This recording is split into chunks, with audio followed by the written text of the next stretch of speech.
Okay, let's dive into a really quite profound chapter today, Isaiah 52.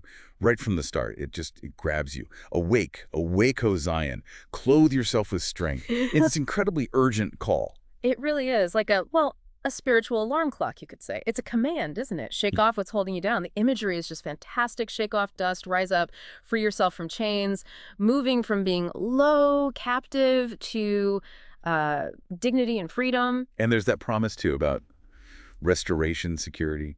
The uncircumcised and defiled will not enter you again. It paints this picture of a renewed, purified place. But why now? Why the urgency? The text sort of hints at their history, right? It does, yeah. It grounds it all in their past experiences, Egypt way back, but also the more recent oppression by Assyria. Reminds us this wasn't just theoretical suffering, it was, well, real conquest being scattered. And the Lord's view on this is quite sharp. He says, my people have been taken away for nothing, like devalued completely. And those ruling them mock, and even worse, his own name is being blasphemed because of their situation. So Yeah. their suffering kind of ripples outwards. Right. And what's so interesting is how that suffering connects directly to this promise of redemption. The text says, you were sold for nothing, and without money you will be redeemed. Just think about that for a second. You listening, this redemption costs you nothing, even after all that oppression. And flowing right out of that promise, you get this incredibly beautiful picture. How beautiful on the mountains are the feet of those who bring good news. Proclaiming peace, salvation, saying, your God reigns. It's like hope literally arriving over the hills. Yeah, can you imagine seeing those messengers? And the watchmen on the walls, they're not just passively looking. The text says they erupt in joy. They see it. They see the Lord returning to Zion. It's this collective, definite moment. Wow. And that joy isn't just for them. The call goes out to the actual ruins of Jerusalem to burst into songs of joy together. Why? Because the Lord has comforted his people, he has redeemed Jerusalem.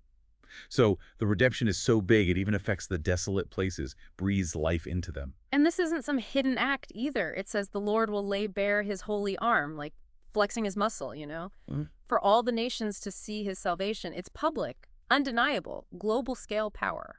Which leads to a very specific instruction for the people involved in this return, this liberation. Depart, go out from there, touch no unclean thing. Come out and be pure, you who carry the vessels of the Lord.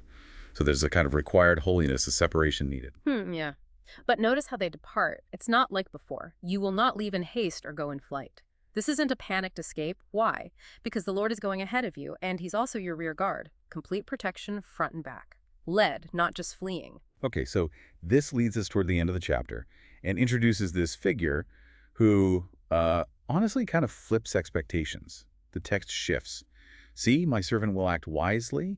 He will be raised and lifted up and highly exalted. Sounds pretty good, right? Success, prominence for this servant. But then, right after that promise of exaltation, you get this shock. It says, many were appalled at him. Why? Because his appearance was so disfigured beyond that of any man, and his form marred beyond human likeness. So this highly exalted agent is also presented as, well, visually broken. It's a huge paradox, isn't it? Yeah. Really jarring. Yet, somehow, through this disfigured servant, something universally transformative happens. Because of him, so will he sprinkle many nations, and kings will shut their mouths because of him. His impact is global. It silences the world's most powerful people. They're astonished. Speechless, maybe? And the text tells us why. It says, what they were not told, they will see, and what they have not heard, they will understand.